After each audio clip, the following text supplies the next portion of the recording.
This is Listen Lakeland, the show that keeps you up to date on all things happening in and around the Lakeland area. Here's your chance to plan your family activities and learn more about what your city government and your neighbors are doing to make Lakeland a great place to live, work, and play. Welcome, Listen Lakeland. My name is Jason Willey. I'm the Business Development Manager for the City of Lakeland. Today, I have the opportunity, the pleasure of visiting with Executive Director of the LDDA Downtown, Miss Julie Townsend. Julie has had a tremendous impact on our community, specifically downtown, working with businesses, property owners, merchants, visitors, really everyone that we're working with to promote downtown and to see our businesses grow and thrive. Julie, how are you? I'm doing very well. Thank you. Well, good. Well, listen, thank you for joining me today. This is a unique time. Julie and I are visiting together from separate locations. So we are being responsible with our social distancing and wanting to continue to provide information and dialogue. I thought there was value to having Julie with us today to really talk a lot about downtown, all of the events, all of these things that we've seen happen over the last couple months that have been associated with the COVID-19.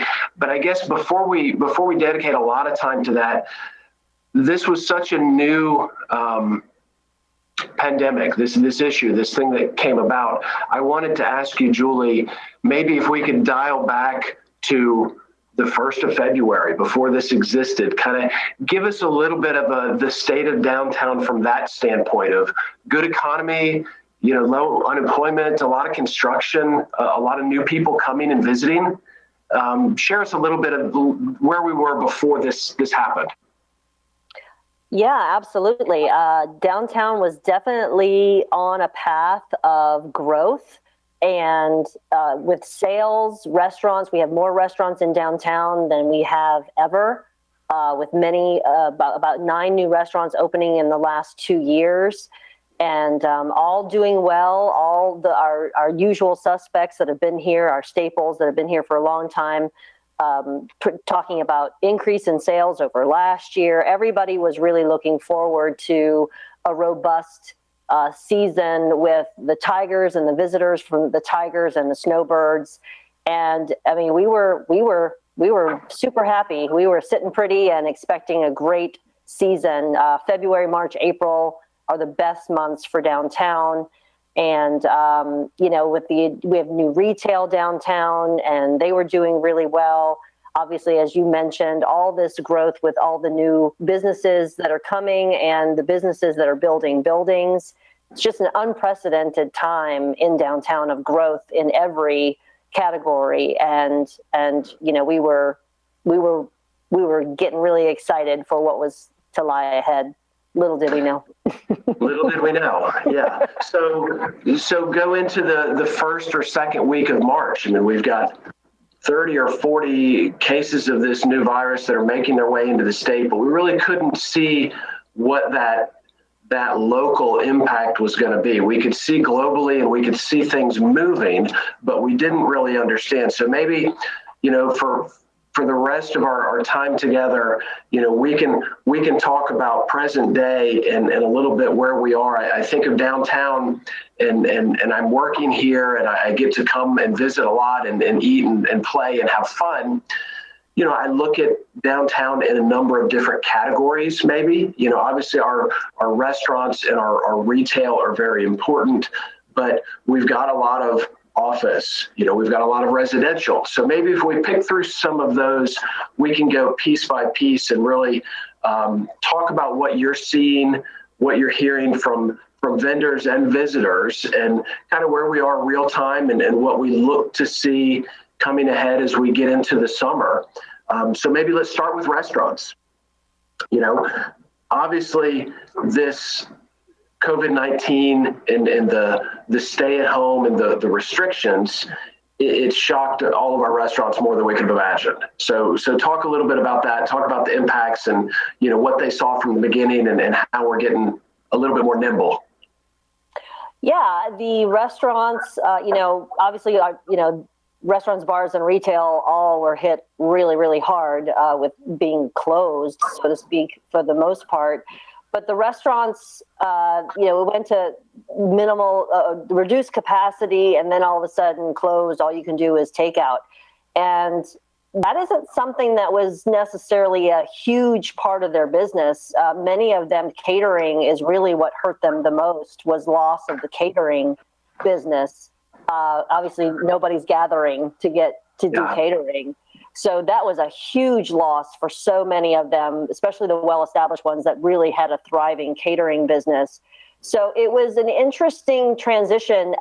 You walk into, and I could, not most people could, but I could walk into a restaurant there for, my business purposes, and all the tables are filled with to-go bags and to-go materials, to prep bags with, to-go silverware and napkins and the styrofoam containers, and the inside of the restaurant transformed into an assembly line, essentially, for the curbside and the takeout orders that were coming in. And thankfully, they had a lot of them. I think the community really rallied around the restaurants and said, if we want these guys to be here when life gets back to normal and enjoy their wonderful cuisines, we better eat out a lot during this time. And I applaud the community. They really, I think they saved our restaurants. But not online ordering was a challenge. People you'd call in to, Harry's and you talk to somebody on the phone about what you wanted to order. And now all of a sudden the volume has increased and you've got to deal with trying to take orders online and shift people to that method. So I think they did an amazing job. There were hiccups on the way. Obviously sometimes things were slow and lines backed up because people were coming to pick up and pay. And when you pay at the same time of picking up, it clogs the line. But they learned and they shared what they learned, I think, with their online communities to say, look, we weren't prepared for this. We're doing everything we can. We're going to make mistakes and bumps in the road, but we're learning, and we're going to get the food to you as fast as we can, as fresh as we can, in terms of being warm still and not sitting, waiting for you to pick it up and not keep you waiting at the curbside, which was really important to people.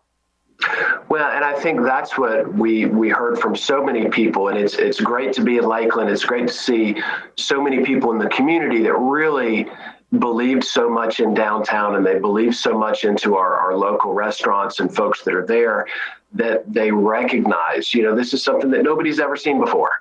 And I can be a little bit of flexible on what I order if the menu is a little bit abbreviated or if I need to wait. I think a lot of folks were really happy just to be outside of their house and have the opportunity to pick up food or to see a familiar face from a distance and to go through that process. So were most of the restaurants downtown able to do some sort of a curbside or delivery option early on?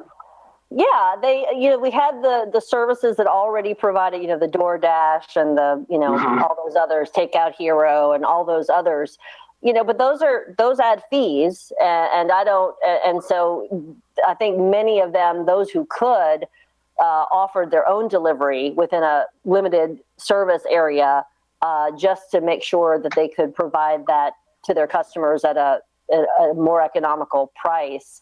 But also, I think that they really they worked hard on family meals, and instead of just providing the normal menu or even an abbreviated menu, they came up with completely new concepts because people were at home with their families, and you kind of have to feed a 4 or 5, maybe 6 people at a time, whereas that's not always the case. So all of a sudden you've got family meals where everything's included. You don't have to think about it. You don't have to decide, okay, what sides do we want? Do we want bread? Do we not want bread? Do we want, chicken. Well, somebody else wants, steak. And so they took all of that painful ordering out of the process and said, pick from our family meals. This is what you get. You get the whole, the whole shebang in one meal. Feed a family of 4, one price. And it just made it very simple. And that really resonated with folks. I mean, to get a family and Fresco's, for example, came up with completely new things that they had never cooked before. Their pot pies were all the rage. I don't know if you heard of them, but, Tina at Fresco's created, chicken pot pies and veggie pot pies. And that's something that you wouldn't normally get on the menu at Fresco's. But when she started offering those, they were sold out before she could even get them all cooked. And so that sort of wholesome family meal kind of thing that you don't have to cook it yourself. You can still support a restaurant, but you're not always eating, quote, restaurant food in that sense, really resonated with people. And a lot of them are keeping some of those meal packages even after reopening because it still makes a great to-go business. Okay. Well, good. Julie, can you still hear me? Okay, good. It looks like my camera has frozen. So, again, we love the technology of doing this in unique locations. But no, I think we totally got that. And we saw that adaptability seemed to be one of the biggest themes. And I think that's where so many folks were so excited to try new foods or try some restaurants, try some local places that they haven't been before. It was really a tremendous opportunity. So I think that's really exciting. We're going to talk a little bit as we keep this conversation going. We'll talk a little bit about some of the parking things. And I know we did some dedicated spaces that was super cool and I think valuable. We'll get into that at the right time. But maybe as we stay with restaurants and we talk about this phase 2 of the executive order, where we go and all of the things that are changing. So we're now able to seat a capacity. Are we up to 50%? Is that what I understand? My understanding is, as of this moment, we're at 50%, yes. So 50% is tough, and I'm not in the restaurant business, but I visit a lot, and I get there's management of that, there's practices, there's financial obligations from these restaurateurs. If I'm going to open up, it's really all or nothing. So when you put me at 50%, it doesn't do a whole lot. I still need a real good dedicated staff to do a number of different things, and I just can't sit as many people. Are we seeing visitors come and come inside the restaurants and come and sit and spend time? Has it started yet, or are we still waiting a little bit? Yeah, I think at the initial onset, people were a little nervous. I think we've definitely... Everyone's still closing earlier. Hours are still abbreviated. And I think that's one of the ways that the restaurants kind of make up for, the cost of doing business is to abbreviate the hours and take some of that labor cost off of them. But, folks are coming downtown. I see lots of healthy gatherings at most of the restaurants.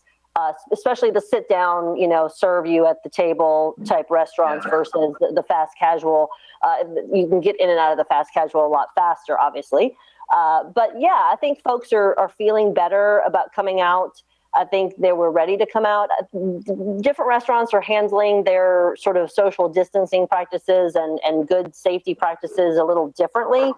We aren't getting any kind of hard and fast guidelines from the state that say you must do it this way. So they're leaving it to, so some are more popular in their social distancing and their safety precautions than others in terms of what the community is saying. But what I tell folks is that you're going to have to say that to that owner individually, what you appreciate or don't appreciate about how they're handling the guidelines. And also, it's what I tell the business is you have to be aware that social media is a beast. And if people don't like what they see in your restaurant, they are going to tell their friends on social media about it. So yes, you have to be very, very careful. And, the mask situation, some servers are wearing masks, other restaurant servers are not wearing masks. I don't think that that's a I mean, that's a hard one because, because of just the political climate around wearing a mask. So everybody, I think, has to make their own individual decision. They have to visit one of their favorite places, and they have to decide, is this good enough for me and my family, and then move on. Yeah, I agree. And the masks are challenging. And we see a lot of businesses and offices and medical clinics and other people where there's requirements. And I understand that there are different persuasions and interest levels. And so you're probably very smart not to get in front of this as as an individual or an organization to say, here, we support people to do this, and this is a responsible way to do it. It's different to everybody. And we've learned we're not going to make everybody exactly happy. So we trust in these restaurant owners. We trust in the business owners that they're doing the right things to protect their staff, protect their visitors, protect their, the folks that are there. And we're all going to, be responsible and kind of get through it. Let me go back and just hit on the parking thing real quick. And I remember, me working with the city, I remember when this was coming about and we had some specific requests that were coming from either the LDDA or some of the business community downtown, some of the restaurant community specifically, that, boy, it sure would be beneficial if we could get some dedicated spaces on street to help with the influx of to-go food, of getting things in and out. It's going to make it so much easier for me to pull my car up in front of someplace, wait 2 minutes and go. And I think that worked. We saw Lakeside Village. We saw a lot of places really start to do that. And it was the model. So for those of you that didn't come downtown during the more serious periods of the lockdown, downtown was doing a great job, and the restaurants of having, 4, 5, 6 spaces in front of each of the restaurants that were dedicated to them. How did that work? I think it was pretty well received, but what might that look like in the future?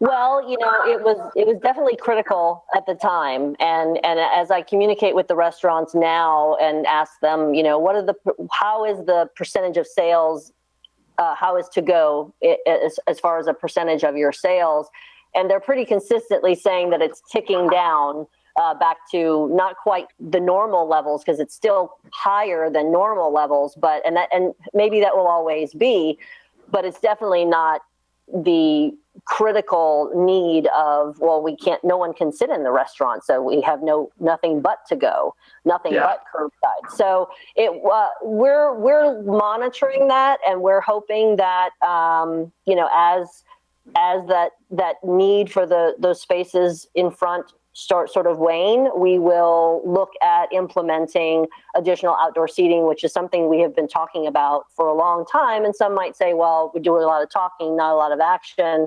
But there are a lot of things to consider. And at the time when we were talking about it, there was no funding for it. If a business wanted a parklet, the city was contemplating, well, do they rent that parking space from me? And, they have to pay to have the parklet built and permitted and engineered and constructed, and all of that would fall on the business owner because, and maybe rightfully so, they're expanding their ability to their seating capacity, which means more money potentially in their pockets. Why should they get that space for free? Yeah. Well, then COVID hits, and we almost bankrupted all of our restaurants. So we really can't get to a position where we can say, now you got to shell out $10,000, $15,000 if you want 4 or 5 extra tables in front of your business.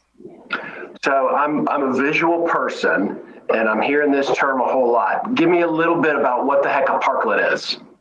So they're called parklets, or they're called streeteries. I kind of like streeteries because it's a little closer to what you're actually doing, which is you're eating in the streets. So a streetery. Mm-hmm.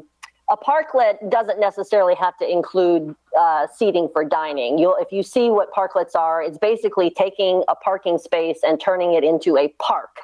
So you might see people with, benches and, trees and even like some kind of little playground equipment. That could be a parklet. But in terms of the restaurants, we're thinking parklet or streeteries are additional outdoor seating to enhance their capacity, but also it really enhances the streetscape. I mean, we love our 10-foot sidewalks, but when you go to other cities that really have robust outdoor seating, they have 20-foot sidewalks. And, there's umbrellas and activity and energy. And we would love to have that, but that takes a lot of infrastructure investment that isn't, there's no pot of money that is just waiting for us to tap into to expand our sidewalks. And then, of course, you're taking away parking spaces when you do that. And a lot of the current businesses have some strong feelings about that. And some see the value and some of those parklets, and others see the value in those parking spaces right in front. So you have conflicting interests, in the current mix of businesses, which again, we're looking at the vision of downtown, not necessarily a democracy of, majority rule of the current businesses, but you do have to weigh all of that. And there's alcohol laws and rules, and there's city ordinances that prohibit alcohol from on the sidewalks. And so there's a lot of, it's all the unglamorous things that come along with those kinds of ideas that we work through behind the scenes so that we're being fair to everyone. Yes, a pretty picture of a parklet gets the community excited. It gets us excited as well. But we have to do the hard work to implement it. And we got to make sure that we're doing it fairly. And it's something that we can, across the board offer, or are we just picking winners and losers? And, that may be the case. Yeah, well, that's a great point, because there's safety concerns. There's so many logistics that go behind it. So if I can visualize, being a visual person, I'm thinking of, some of our downtown, Kentucky, Tennessee, some of our areas where we've got existing restaurants and bars. So there's on-street parking that's in front of these facilities, that's street side parking. I think I heard something about a potential, is it a grant opportunity or something that's been announced? Yeah, the board met this past month, obviously, our May meeting that just passed. And we talked about sort of a low budget type parklet that maybe could get implemented quickly for, a couple of $1,000s, but they really felt like we don't want to do it halfway and then have it fail. So they funded an opportunity for 3 parklets to be installed at up to $10,000 each, that the LDDA would work with that business owner to implement. So if we get more interest than 3 once we sort of put out the application, then we'll have some criteria that will whittle that down to the 3. But yeah, it's hot right now. It's rainy right now. And this is the best time to work through that process. Yeah, absolutely. We can fully implement it in the fall, maybe August, even if it's if we can get it done, and that way people have a little time to get used to it before the fall hits. But yeah, our hope is to implement at least 3 of those in the coming months, and then let's see how it goes. Will people use them? Does it really enhance the streets like we think it will? And move on from there. Well, that's really exciting. You're smart to do it right now. You're right. It's hot. It's summer. It's rainy. This is a little bit of a slower season for some of our folks downtown. So we'll iron out the details and see if we can make it happen for the fall. Right. So shifting a little bit from restaurant. Restaurant really covers so much of what we're doing downtown, but I know we've got a lot of really great specialty, retail shops, some venues, a lot of people that are there that were put in a position that they had to close their doors completely throughout this. And so, my wife shared with me some really good innovative stories and some things that she had read on Facebook. But I wanted to just ask from your standpoint, from a retail standpoint, how did some of the brick and mortar stores do during this process of really having to close their doors? I mean, were there opportunities to begin some online shopping or some curbside deliveries? I mean, I know that was not an immediate opportunity, but I think as it got on, people saw others doing it and a little learned on the fly. But how did retail perform? How did they do? Are they okay? I think retail obviously suffered a lot more than restaurants did. Yeah. and they were completely shut down. Online sales, are a challenge if you're talking about shipping costs and things like that. Some of them had, one or two items that were considered essential. And so they use that as a reason to keep their doors open. And I applaud that. That's fine. It's a wild, wild west out there right now, and everybody was doing what they needed to do. And people would call me and say, "What do you think about this?" And I'm like, "Don't ask permission, beg forgiveness, and we'll see what happens." That was my motto for everyone who called.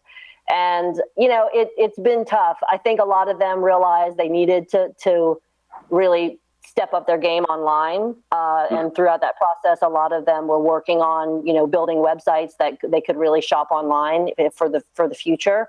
But, like you said, that you call them specialty, our downtown retailers are not filled with essential items that you shop for every single day. They really are the feel good things that you buy for yourself. They're the gifts you buy. They're the things that make you feel pampered, and during a situation like this, I think people, can live without those things. And those are oftentimes the first things to go when you're worried about so many other things. And so it's tough. But they're still here, and they're back. They're open.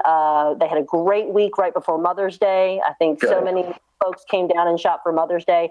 So I think we're going to keep them all. I think everybody's going to be with us for the long haul. And, we're about to start a summer shopping promotion called Shop, Text, Win.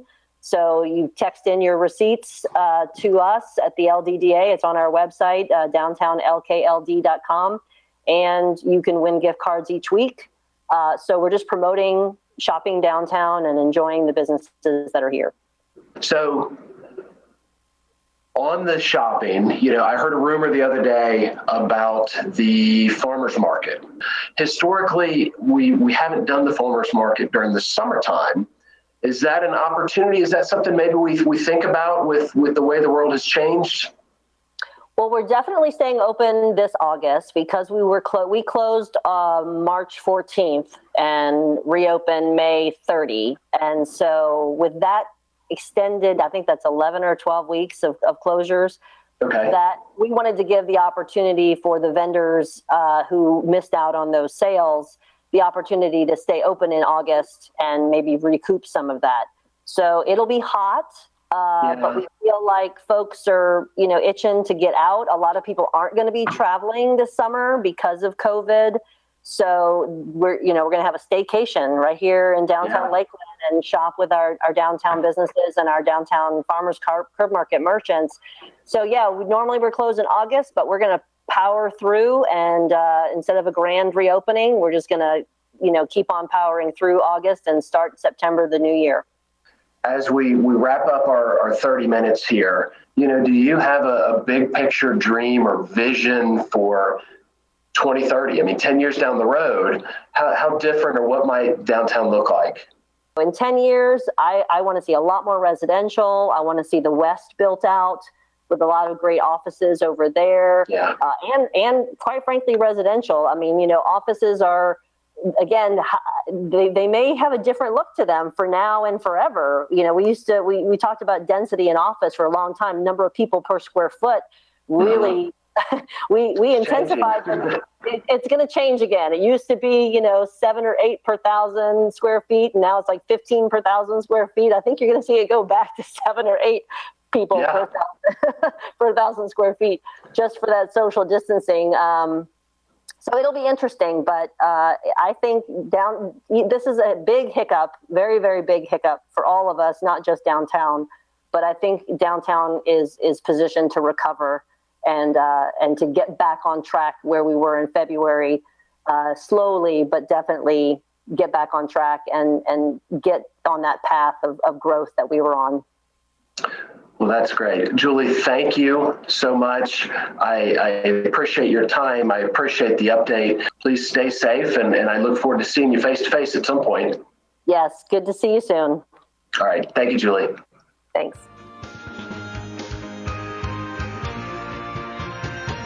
Listen Lakeland is brought to you as a collaborative project between Lakeland Vision, the City of Lakeland, and Hall Communications. Thank you so much for tuning in, and we'll see you next time.